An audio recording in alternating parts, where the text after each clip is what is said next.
ना समझी पर हंसी आ रही है।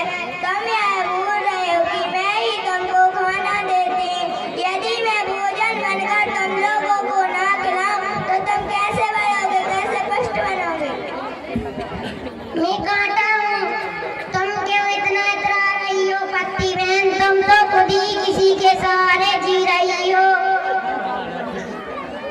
मैं डाली हूँ, हाँ, किसी के सहारे, सच कहा है।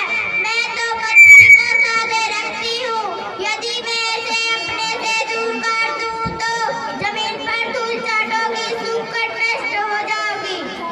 मैं तना हूँ, पत्ती डाली और फूल, इतना इतराओ मत। अगर मैं तुम्हें सहारा नहीं दूँ तो तुम कहाँ रहोगे? तुम सबको पानी और भोजन नहीं पहुँचाऊँ तो सोचो तुम्हारी क्या दशा होगी। मैं जड़ हूँ, रुको रुको, तुम सब अपनी बातें बनाना तो बंद करो। मैं कब से सुन रही हूँ, क्यों सब एक दूसरे को नीचा दिखाने पर तुले हुए हो?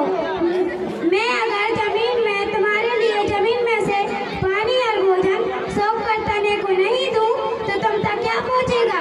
मैं ही तुम्हारी जीवन का आधार हूँ, मैं जड़ हूँ। तुम्हारे जीवन का आधार बनने से पहले यह तो जान लो, अगर मैं तुम्हारे अंदर जमा पानी को बाहर न निकालूं तो तुम सड़ जाओगी जमीन में ही।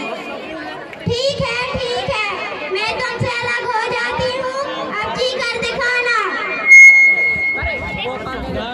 पानी दो, हम मर रहे हैं, हमें पानी दो। जड़ बहन, ऐसा मत करो, इस तरह झड़प कर तुम सब नष्ट हो जाओगे। तुम तो माँ के समान सबको पालती पोसती हो, इनकी बात का बुरा मत मानो, ये तो ना समझो। सही कहती हो तितली रानी, मैं भी ठीक रोज कर बैठी, मुझसे गलती हुई है, मुझे माफ करना।